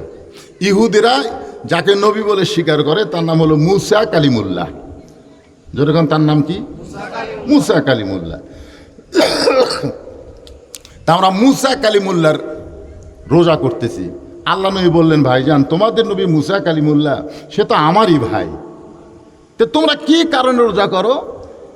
তখন ইহুদি এক পণ্ডিত আল্লাহ রাসূলের কাছে এসে বলতেছেন, আপনি জানেন যে আমাদের নবী মুসা আল্লাহর সঙ্গে কথা বলতেন। মানে এটা একটু মোশান। আপনি জানেন আমাদের নবী মুসা আল্লাহর সঙ্গে কথা বলতেন, আর আপনি তো আল্লাহর সাথে কথা বলতে পারেন না। আপনার কিছু বলবার গেলে সাথে জিবরাইল লাগে। জোরে কোন কি লাগে? জিবরাইল এসে আপনি খবর দেয়, তারপরে আপনি খবর দেন। আর আমাকে নবী হলো ডাঁটের নবী, সরাসরি কোনো জিবরাইল দরকার পড়ে না। আপনার বলেন তো, নবীর কাছে তখন 2-4 জন সাহাবী আছে না নাই? সাহাবেরা মুখ হাত দিয়ে ভাবতেছে কি করি, রাসূল যখন কিছু করতেছে না, আল্লাহ রাসূল যদি কিছু না করে সাহাবেরা করতে পারবেন না। কারণ রাসূল বলেছেন, ইন্নী বুইসতু মুআল্লিমান লিতাম্মিমা মাকারিমাল আখলাক। আল্লাহ আমাকে শিক্ষক করে দুনিয়াতে প্রেরণ করেছেন, আমার যারা ছাত্র হবে তারা চরিত্রের গোল্ডেন A+ পাবে। ধরে খান সুবহানাল্লাহ। ইহুদি পণ্ডিত বললেন, আপনার যোগ্যতা হলো মাঝখানে জিবরাইল লাগে, সরাসরি আপনি আল্লাহর সঙ্গে কথা বলতে পারেন না। আর আমাদের নবী মুসা, তাকে আল্লাহ একটা ডিগ্রি দিছে কালিমুল্লাহ, ডাইরেক্ট আল্লাহর সঙ্গে কথা বলতেন। সাহাবীরা ফিসফিস করতেছে, এখানে আমাকে নবী ছোট হয়ে গেল রে। আমাকে নবী মেরাজত যায়, ভাই জিবরাইল এটা কি ভাই, ভাই জিবরাইল এটা কি ভাই, মানে জিবরাইল কয় আর নবী শোনে। তাহলে আবার মুসা নবী কয় 50 ওয়াক্ত নামাজ পারবি না, আপনার উম্মতেরা পারবি না, নামাজ কুমালিয়ে আসেন। নবী আবার গেল, 5 ওয়াক্ত কুমা দিল,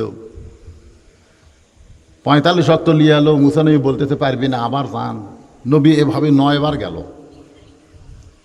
শেষে 5 ওয়াক্ত লিয়ে নবী আসলো। ইহুদিরা কয়, খালি আমাকে নবীর সাথে দেখা না হলে 50 ওয়াক্ত নামাজ তোর কি হলো হনি রে, তোরা 5 ওয়াক্তই পড়ে পারিস না, 3 ওয়াক্ত যে তোর কি একটা অবস্থা হয়। বিশেষ করে আসর মাগরিব আর এশাই 3 ওয়াক্ত খালি লাগালাগি। ধরে কোন কথা ঠিক কিনা দেখেন, আসর শেষ না হতে মাগরিব, মাগরিব শেষ না হতে এশা। একবার সাহাবীরা বললেন, হুজুর এই যে 3 ওয়াক্ত তাড়াতাড়ি আর 2 ওয়াক্ত লম্বা, কারণ কি? আল্লাহ রাসূল বললেন, শোনো, এশা থেকে ফজর আল্লাহ লম্বা সময় কেন দিছে জানো?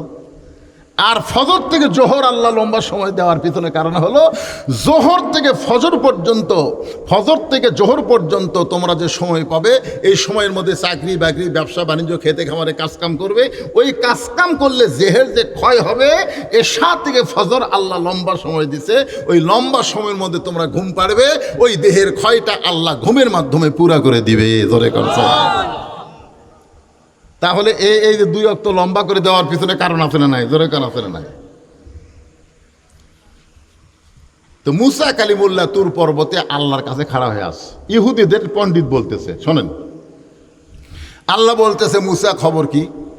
মুসা বলতেছে আলহামদুলিল্লাহ। আমি যখন বললাম ভাই আপনারা কেমন আছেন, তখন আপনারাও বললেন হুজুর আপনি কেমন আছেন। তো মুসা বলতেছে আল্লাহ আপনার খবর কি? আল্লাহ বলতেছে আমার খবর যদি জানবার চাও, ইযহাব ইলা ফিরাউন ইন্নাহু তাগা। আমি আল্লাহ কেমন আছি যদি জানবার চাও, তাহলে ফেরাউনের কাছে যাও।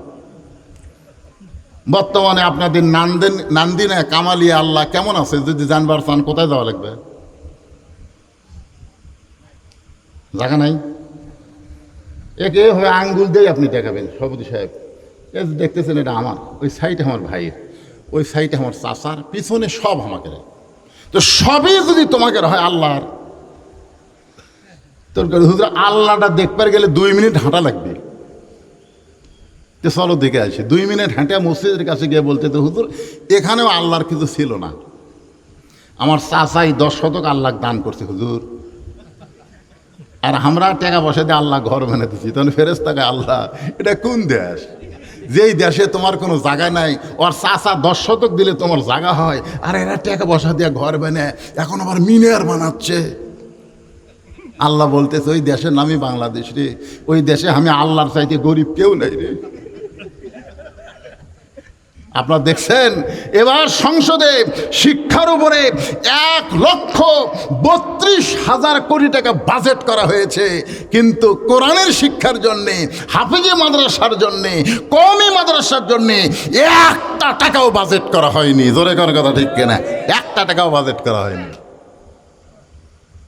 সব শিক্ষার জন্য বাজেট আছে, কিন্তু যেখানে কোরআনের সই শিক্ষা দেওয়া হয় সেই শিক্ষার জন্য বাজেট নাই।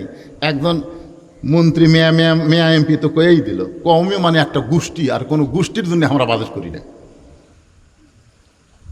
বহু কথা আছে এই 10ই মহরম নিয়ে, কিন্তু ভাইদার আমি সব কথা আজকে বলতেছি না। চাপে চাপে যেগুলো না বললে আপনারা বুঝবার পারবেন না, সেইগুলার সাথে একটু যোগ করে বলতেছি। বিরক্ত হচ্ছেন? আপনারা বলেন তো এই কোরআনের চাইতে বড় শিক্ষা কি আছে? কে বলেছেন? রুকুম্মান তাআল্লামাল কোরআনা ওয়া আল্লামাহু।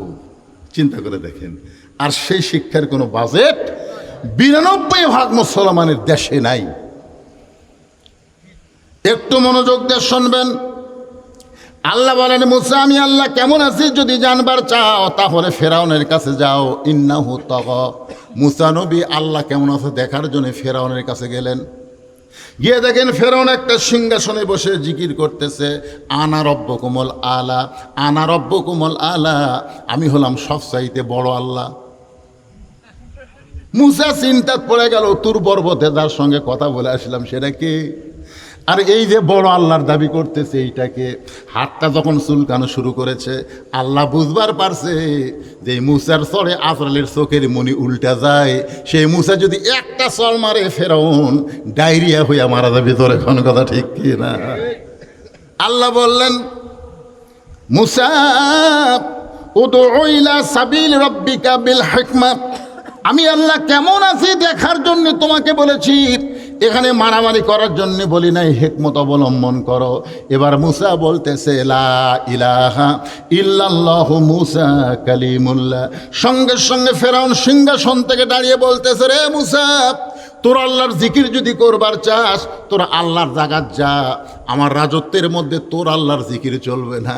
আজকে বাংলাদেশে দেখেন আর্জেন্টিনার পতাকা উঠতেছে, ব্রাজিলের পতাকা উঠতেছে, আজকে পৃথিবীর বহু দেশের পতাকা উঠতেছে, কিন্তু কয়দিন হলে কলেমার পতাকা উঠতেছে। এটা কতকগুলা সুশীলের অন্তরে আগুন ধরে গেছে। ধরে কোন কথা ঠিক কে না? আজকে ফেসবুকে লেখছে অনেক বুদ্ধিজীবীরা, এরা কারা যারা কলমার পতাকা নিয়ে মিছিল করতেছে? এরা কারা? ব্রাজিলের পতাকা ওড়ে, আর্জেন্টিনার পতাকা ওড়ে। যে আর্জেন্টিনার প্রেসিডেন্ট কিছুদিন আগে ইসরায়েলের প্রধানমন্ত্রীকে বলল, আমি তোমাকে পুরাপুরি সমর্থন দিয়ে দিলাম। যে ইসরায়েল ফিলিস্তিন গাজার মুসলমানকে হত্যা করে, সেই ইসরায়েলকে আর্জেন্টিনার প্রেসিডেন্ট সমর্থন দেয়, আর আর্জেন্টিনার মেসি সেই ইসরায়েলকে সাহায্য করে। অথচ বাংলাদেশের ছেলেরা সে আর্জেন্টিনার জার্সি গায়ে দেয়, তার পতাকা বাড়িতে উড়ায়। সেই কথা বললে অনেকের মনে কষ্ট হয়, আর কলেমার পতাকা নিয়ে মিছিল করলে এই বাংলাদেশের কতগুলো নাস্তিকের কলিজায় আগুন ধরে যায়। জোরে কোন কথা ঠিক কি না?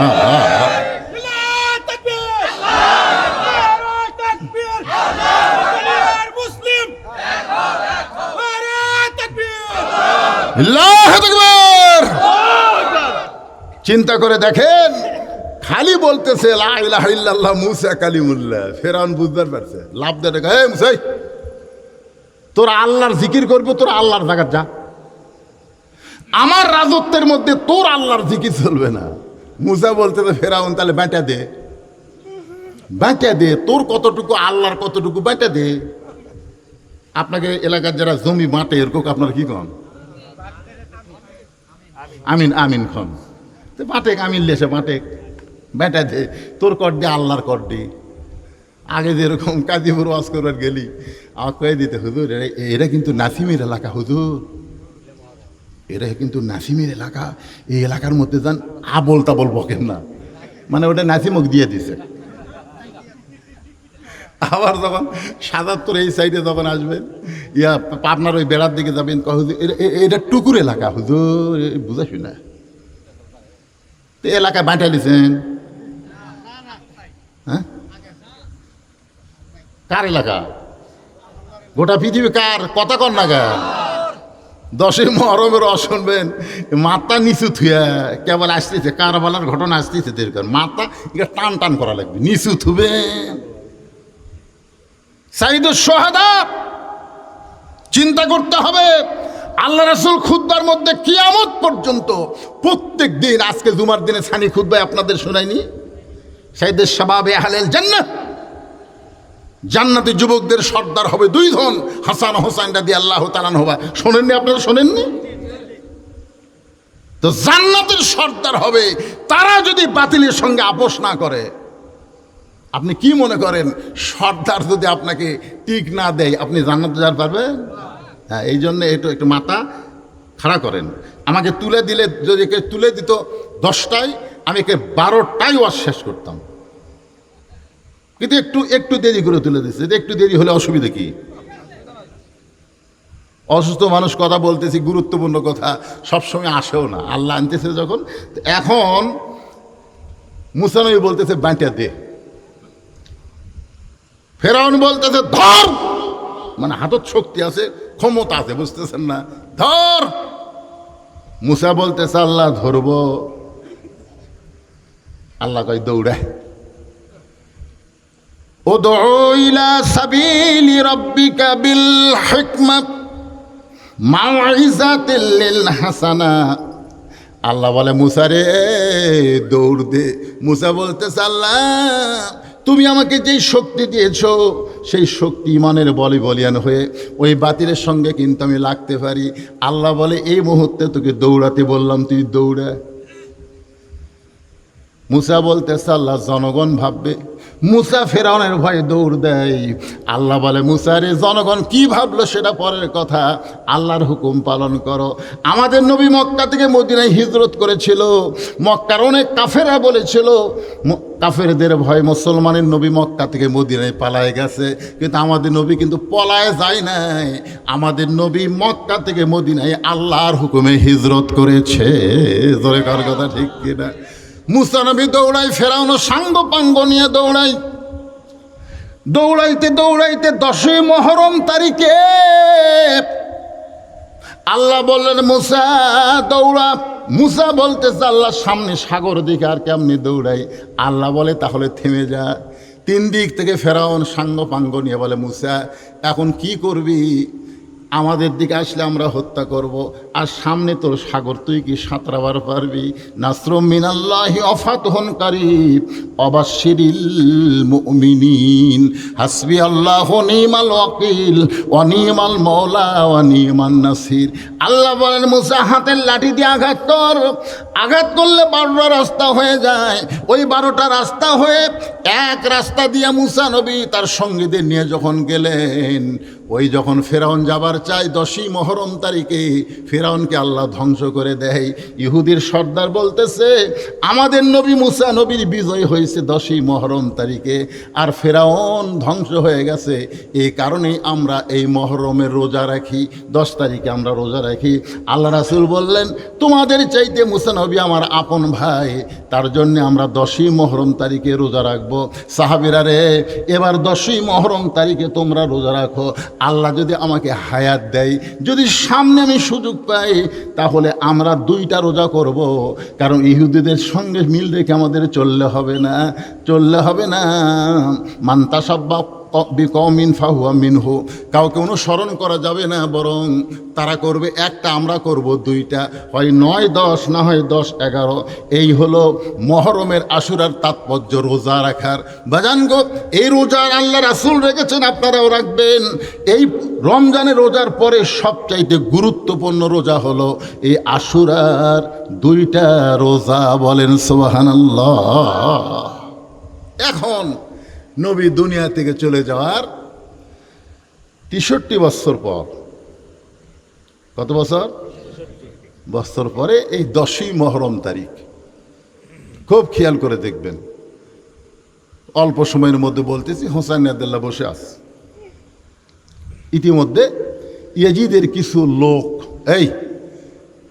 কিছু লোক এসে হোসেন রাদিয়াল্লাহর কাছে বললেন, হোসাইন খামাখা গণ্ডগোল করে লাভ কি? তোমার বাবা হলো বিশ্ব আলেম, তোমার মা হলো খাতুনে জান্নাত, তোমার নানা হলো বিশ্ব নবী, তুমি শুধু বসে থাকবে, তুমি যা চাবে তাই পাবে, খামাখা গণ্ডগোল করে লাভ কি? হোসেন রাদিয়াল্লাহু বললেন, শোনো, আমার নানা দুনিয়া থেকে চলে যাওয়ার পরে নবুয়তি শেষ হয়ে গেছে, এরপরে যেটা শুরু হয়েছে তার নাম হলো খেলাফতি। যারা বলেন তার নাম কি? খেলাফতি। তোমরা দেখো, আবু বকর রাদিয়াল্লাহকে পরামর্শের ভিত্তিতে নবীর ইঙ্গিতে তাকে খলিফা বানানো হলো।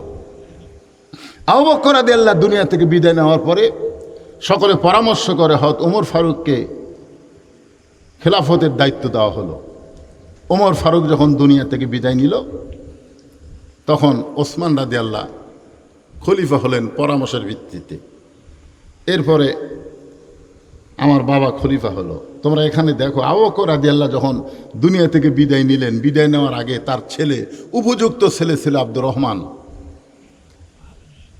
আব্দুর রহমানকে তিনি খলিফা বানাতে পারতেন, কিন্তু তিনি তার ছেলেকে খলিফা না বানায়া উমর ফারুককে খলিফা হওয়ার পরামর্শ দিয়ে গেলেন, বা পরামর্শের ভিত্তিতে উমর হলেন। উমর ফারুক যখন দুনিয়া থেকে বিদায় নিলেন, বিদায় নেওয়ার পূর্বে তার ছেলে আবদুল্লাহ ইবনে উমর, হাদিসের হাফেজ, তাকে তিনি খলিফা বানাতে পারতেন, তাকে তিনি খেলাফতের দায়িত্ব না দিয়ে ওসমান রাদিয়াল্লাহকে দিলেন। আমার বাবা হলেন, এটা হলো। তারপরে তোমার বাবা আমিরে মুয়াবিয়া। এখন আমিরে মুয়াবিয়া তিনি দুনিয়া থেকে বিদায় নেওয়ার আগেই তার ছেলে ইয়াজিদকে কি বানালেন? আমিরের দায়িত্ব দিলেন। এটা তো নবীর ইসলাম না, এটা নিজের বানানো স্বৈরাচারী ইসলাম হয়ে গেল। এইটাকে আমরা মুসলমান হিসেবে মানতে পারি না। এই কথা বলে যখন ইয়াজিদের লোকেরা চলে গেল, তারপরে আব্দুল্লাহ ইবনে মাসুদ আর আব্দুল্লাহ ইবনে উমর, এই দুইজন সাহাবে আসলেন হোসাইন রাদিয়াল্লাহর কাছে। এসে বললেন, ভাই হোসাইন, আমরা ইয়াজিদকে মানতে চাচ্ছি, মানে ইয়াজিদের কাছে আমরা শপথ নিতে চাচ্ছি, তুমিও নাও। তখন হোসাইন রাদিয়াল্লাহু তাআলা বললেন, আব্দুল্লাহ, তোমার কি মনে নাই, আজকে যদি হোসাইন ইয়াজিদকে গ্রহণ করে, তাহলে ইয়াজিদের চরিত্র আর তোমার বাবার সিরত একটাবার খেয়াল করে দেখো। তোমার কি মনে আছে, আমি খুব ছোট অবস্থায়, তুমিও তখন খুব ছোট, তোমার বাবা তখন মদিনার খলিফা ছিল, মসজিদ দাঁড়িয়ে যখন খুতবা দিচ্ছেন, তখন একজন সাহাবী দাঁড়িয়ে বললেন, ইয়া আমিরাল মুমিনিন, আপনার খুতবা আমরা শুনবো না। আল্লাহ রাসূল বলেছেন, ওমর যে রাস্তা দিয়ে যায়, ওই রাস্তা দিয়ে শয়তানও 40 দিন যাইতে ভয় করে। আর সেই উমরকে বলতেছে একজন সাহাবী, ইয়া আমিরাল মুমিনিন, আপনার খুতবা আমরা শুনবো না। ওমর ফারুক বললেন, আমার দোষ কি, অপরাধ কি? বলে, আপনার অপরাধ হলো আমাদেরকে খাটো পাঞ্জাবি দিয়ে আপনি লম্বা জুব্বা গাওয়াত দিয়েছেন। আমাদেরকে খাটো পাঞ্জাবি দিয়ে আপনি লম্বা জুব্বা কোথায় ফেলেন, এটা যতক্ষণ না বলবেন ততক্ষণ আপনার খুতবা আমরা শুনবো না। তুমি বলো আব্দুল্লাহ, তোমার বাবা ইচ্ছা করলে খেলাফাত আর মুলকিয়াত, তোমার বাবা যদি খলিফা না হয়ে বাদশাহ হতো, প্রধানমন্ত্রী হতো, প্রেসিডেন্ট হতো, তাহলে যেই লোকটা জুব্বার দোষ ধরছে তাকে সাথে সাথেই বন্দি করে জেলখানায় দিবার পারত। জোরে কোন কথা ঠিক কিনা? কিন্তু আমার বাবা কি করলো?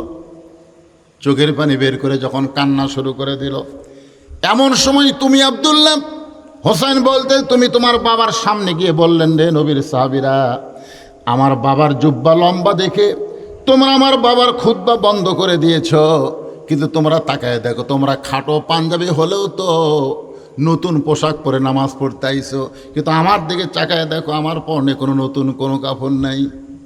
ওসমান গনি দাঁড়িয়ে বললেন, আব্দুল্লাহ, সেই সময় ওসমান গনি ছিলেন অর্থমন্ত্রী, বলেন সুবহানাল্লাহ। উমর ফারুক যখন মদিনার খলিফা ছিলেন সেই সময় অর্থমন্ত্রী ছিলেন ওসমান গনি। ওসমান গনি বলেন, আব্দুল্লাহ, আজকে জুমার দিনে সবাই নতুন পোশাক পরে নামাজ পড়তে আইছে, কিন্তু তুমি পুরাতন কাপড় কেন পরলে? আব্দুল্লাহ বলতেছে, আমি যদি আজকে নতুন কাপড় পরতাম তাহলে আমার বাবার জুব্বা লম্বা হতো না। সবাই যখন ঘুমিয়ে গেছে আমার বাবা চুপি চুপি আমার ঘরের দরজায় গিয়ে বলে, আব্দুল্লাহ, আগামীকাল জুমার দিনে আমি নামাজ পড়তে যাব বাবা, কিন্তু আমার খাটো পাঞ্জাবি পরে আমি কেমনে যাই? ও আব্দুল্লাহ, তোর কাপড়টুকু আমাকে দান করে দে। আমি আমার কাপড় আমার বাবাকে দান করে দিলাম। বাবার কাপড় আমার কাপড় একত্র করে বাবা লম্বা জুব্বা বানায়া খুতবা দেয়। এখন বলো খুতবা শোনা যায় কি না যায়? হোসেন বলে, আব্দুল্লাহ রে, যতদিন খেলাফত চালু থাকবে ততদিন সাধারণ মানুষ তার ভুল ধরতে পারবে, কারণ আল্লাহ কোরআনে বলেছেন, আতিউল্লাহ ওয়া আতিউর রাসূল ওয়া উলিল আমরি মিনকুম। আল্লাহ কিন্তু এখানে বলে নাই আতিউল্লাহ ওয়া আতিউর রাসূল ওয়া আতিউলিল আমরি মিনকুম, একথা আল্লাহ বলে নাই। আল্লাহ বলেছেন আতিউল্লাহ ওয়া আতিউর রাসূল ওয়া উলিল আমরি মিনকুম, কারণ তোমরা আল্লাহকে আনুগত্য করো, নবীকে অনুসরণ করো, আর উলিল আমরকে তোমরা গ্রহণ করো ততক্ষণ পর্যন্ত যতক্ষণ তারা আল্লাহ রাসূলকে মানবে। সুবহানাল্লাহ। মনে করেন আপনাকে ইমাম সাহেব আসরের নামাজ 4 রাকাত পড়ায়, ফরজ কয় রাকাত? কয় বৈঠক? 2 বৈঠক না? 2 রাকাত পরে 1 বৈঠক আর 4 রাকাত পরে 1 বৈঠক। ইমাম সাহেব 2 রাকাত পরে 1 বৈঠক দিছে, আবার 3 রাকাত বসে গেছে। এখন আপনারা কি করবেন? যদি মনে করেন ইমাম সাহেব আমাকে টাইটেল পাস, দাওরা পাস, এতদিন 4 রাকাত পড়াছে, আজকে 3 রাকাত বসিছে, থাক ইমাম তো আমরাও তাই, আপনারা কোন নামাজ হবে? আচ্ছা, আপনারা কেউ লোকমা দেননি, দিছে এক ভ্যানওয়ালা, অটো ভ্যান চলায়।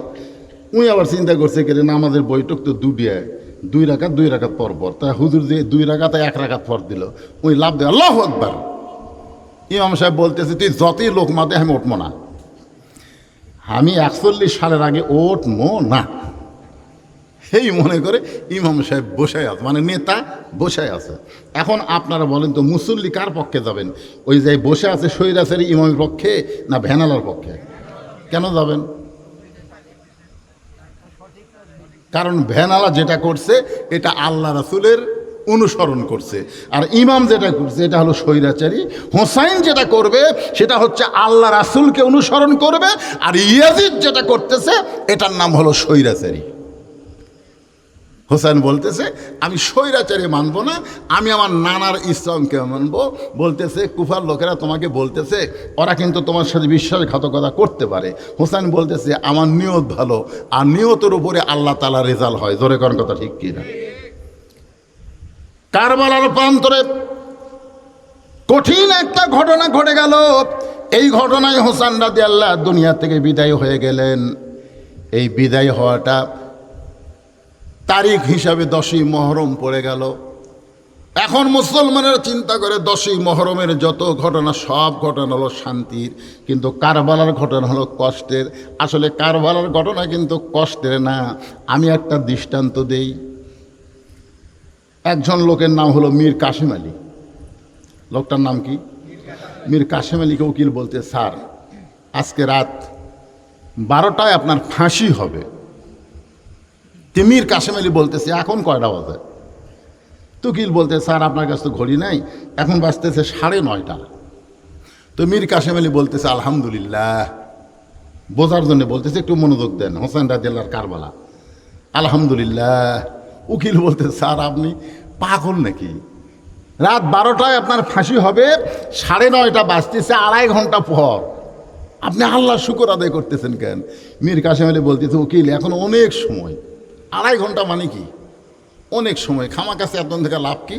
আমি 2 ঘন্টা ঘুম পারি, যদি চেতন না পাই তুমি আমাকে ডাক দিও। উকিল কয়, কে পাগল হলো নাকি রে? 2.5 ঘন্টা পর যে লোকটার ফাঁসি হবি তাই বলে 2 ঘন্টা ঘুম পারবে? চেতন যদি না পায় ডাক দেয় বলে চেতন করা লাগবে। উকিল মনে মনে চিন্তা করে, ফাঁসির চিন্তায় পাগল হয়ে গেছে, এর সাথে পেঁচার বেলা লাভ হবে না। উকিলের নাম হলো তাজুল ইসলাম, মন খারাপ করে বের হয়ে চলে গেছে। রাত যখন 11:30 বাজে, উকিল ফাঁসির কন্ডম ছেলে ঢুইকা দেখে মীর কাসিম আলী নাক ডাইকা ঘুম পাড়তেছে। উকিল কয় কে রে? আর 8 ঘন্টা পর যে লোকটার ফাঁসি হবি আর সেই লোকটা নাক দেখে ঘুম পাড়তেছে, এই মানুষ আস্তে করে পা লড়াইছে, সঙ্গে সঙ্গে লাভ ধরে বলতেছে, কে রে ভাই 12টা বেজে গেছে? কয় না স্যার, এখনো 8 ঘন্টা দেরি আছে। কয় আলহামদুলিল্লাহ। আর 8 ঘন্টা পর আপনার ফাঁসি হবে। মীর কাসিম আলী বলে আলহামদুলিল্লাহ। ওযু করে 2 রাকাত নামাজ পড়ে, কোরআনের সূরা মুলক আর মোজাম্মেল তেলাওয়াত করে, ফাঁসির কন্ডম ছেলে সবচাইতে ভালো পাঞ্জাবি যেইটা ছিল ওই পাঞ্জাবিটা পরে আতর সুরমা লাগাইয়া চিরুনি দিয়ে মাথার চুল আঁচড়ায় বলে, উকিল দেখো তোমাকে কেমন লাগতেছে? উকিল কান্দেরা বলে, স্যার এখন আপনার ফাঁসি হবে, আপনি এমন পোশাক পরে আতর সুরমা দিয়া আপনি কি কোনো জায়গায় বেড়াবার যাচ্ছেন? মীর কাসিম আলী বলে, উকিল রে ফাঁসি হবে আমার, আর তুমি কেন এমন করে কাঁদতেছ? বারবার যখন হোসেন রাদিয়াল্লাহু আনহু বিবি শাহের বানু বলতে, স্বামী গো আজকে কারবালার প্রান্তরে আপনাকে হত্যা করবে, ওরা আপনাকে মারার জন্য চারিদিক থেকে রেডি হয়ে আছে, আর আপনি এমন করে সুন্দর কাপড় পরতেছেন, আপনি আতর সুরমা দিয়ে কোথায় যাবেন? মীর কাসিম আলী কান্দেরে বলে, উকিল ফাঁসি হবে আমার, তুমি কাঁদতেছো? তুমি জানো না আল্লাহর কোরআন আমাকে বলতেছে, ওয়ালা তাকুলু লিমান ইউকতালু ফি সাবিলিল্লাহি আমওয়াতুন বাল আহয়াউ ওয়ালাকিন লা তাশউরুন। আল্লাহ রাস্তায় যাদেরকে হত্যা করা হবে, আল্লাহ রাস্তায় যাদেরকে মারা হবে, তাদেরকে তোমরা মৃত্যু বলো না, আমি আল্লাহ বলতেছি তারা জীবিত, তারা মরবে না, তারা অমর হয়ে যাবে। আপনার বলেন তো, আপনাকে চান্দিনিয়া কামালিয়া এলাকার মধ্যে ইয়াজিদ নামে কোনো মানুষ আছে? খালি এই এলাকা গোটা সিরাজগঞ্জ মিলে খুঁজে দেখেন তো ইয়াজিদ নামের কোনো লোক আছে? কিন্তু হোসাইন, তাহলে কি বুঝলেন? আমার এক খালা হাঁক পায়, বাবা বহুদিন পরে আমার মেয়ের একটা মেয়ে হসে রে, আমার নাতনি হসে, বহু তদবির করে, তুই তো আলেম মানুষ, তোর কাছে বহু ভালো নাম আছে, আমার নাতনির একটা ভালো নাম থতো বাবা। মোবাইলে বলতেছে, এবং খালা খুব সুন্দর একটা নাম আছে, হাসিনা থন। সেই কষি হাসিনা, খালা খালি গদ গদ গদ গদ করতেছে, রে তুই আলেম না জালেম রে? তাই খালা কি হলো, এই তোর কাছে একটা ভালো নাম থবার। আপনারা বলেন তো হাসিনা কি খারাপ নাম? এ কথা কন না কেন? হাসিনা অত কি সুন্দরিয়া, অথচ এমন কিছু খাম করছে যার কারণে আপাতত 2-4 বছর কোনো মানুষ মেয়েদের নাম হাসিনা থুবি না রে ভাই, আওয়ামী লীগ হলেও থুবি না। এখন হোসাইন এমন ইয়াজিদ এমন অকাম বদকাম করছে যে কিয়ামত পর্যন্ত ভুল করে হলেও কারো সন্তানের নাম কেউ ইয়াজিদ থুবি না। ধরে কোন কথা ঠিক কিনা? কিন্তু হোসাইন প্রত্যেকটা গ্রামে গ্রামে আছে না নাই? তার মানে বোঝা গেল আল্লাহর পথে যারাই জীবন দেবে, সে আল্লামা সাইদি কন, নিজামী কন, মীর কাসিম আলী কন, আজকে তাদেরকে আপনারা হয়তো অনেক কিছুই ভাবতেছেন, 100 বছর পরে দেখবেন তাদের ব্যাপারে ইতিহাস হবে তারা মরে নাই, তারা অমর হয়ে থাকবে। ধরে কোন কথা ঠিক কিনা? এটাই হলো কারবালার সঠিক ইতিহাস। এটাই কারবালা শব্দের অর্থ কি জানেন?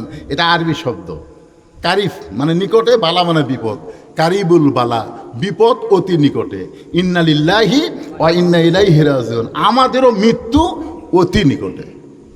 আজকে আপনারা সিদ্ধান্ত নেবেন যে যুবকেরা কষ্ট করে মেহনত করে এত সুন্দর একটা আয়োজন করে, সেই যুবকদের এই মাহফিলকে আপনারা কি পছন্দ করেন না ভাইজান?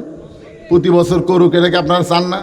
এই জন্য আপনাদের কাছে একটু রুমাল যাবে, ব্যাগ যাবে, আল্লাহকে খুশি করার জন্যে এই কোরআনের মহব্বতে যিনি যা পারবেন আপনাদের জন্য কিন্তু তাবারকের ব্যবস্থা আছে, একজন ওটা বসে করবেন না, যিনি যা পারবেন আল্লাহর রাস্তে দিবেন।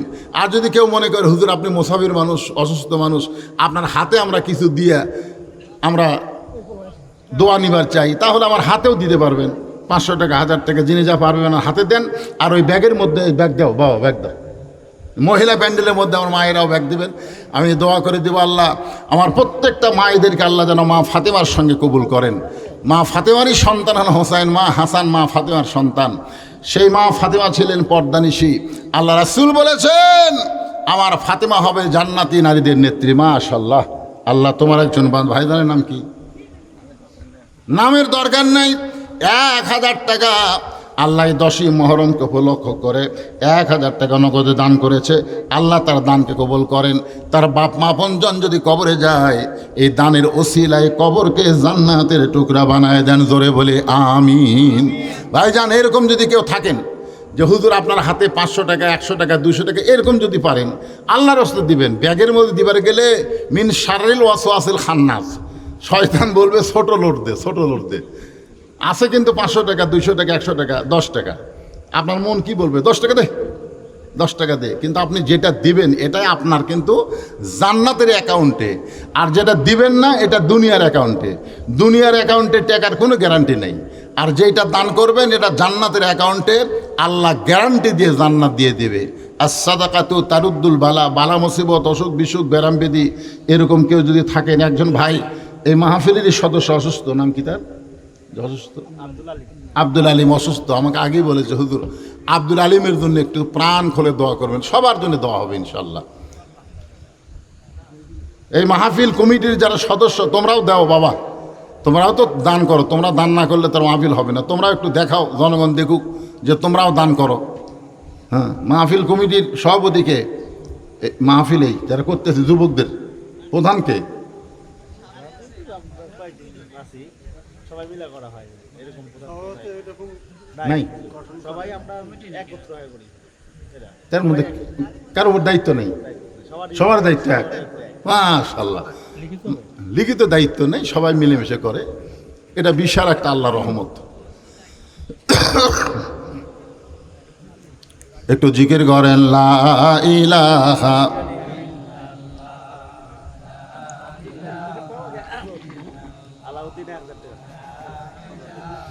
আলাউদ্দিন, আল্লাহ তোমার একজন বান্দা 1000 টাকা দান করবে। আল্লাহ আলাউদ্দিনের দানকে আল্লাহ আপনি কবুল করেন। আল্লাহুম্মা আমিন। দেখি মেয়েদের মধ্যে এলো না কার থেকে?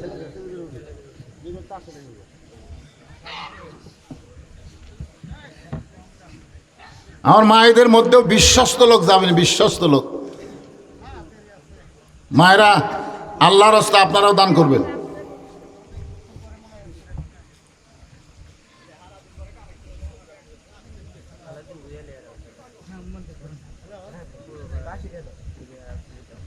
দেন দেন, আমার হাতও দেন। সোহাগ, মাশাআল্লাহ, সোহাগ একজন আল্লাহর বান্দা 2000 টাকা নগদে দান করেছে। আল্লাহ সোহাগের দানকে আল্লাহ আপনি কবুল করেন। আল্লাহুম্মা আমিন। আল্লাহর একজন বান্দা নাম ছাড়া 500 টাকা দান করছে। আল্লাহ দানকে কবুল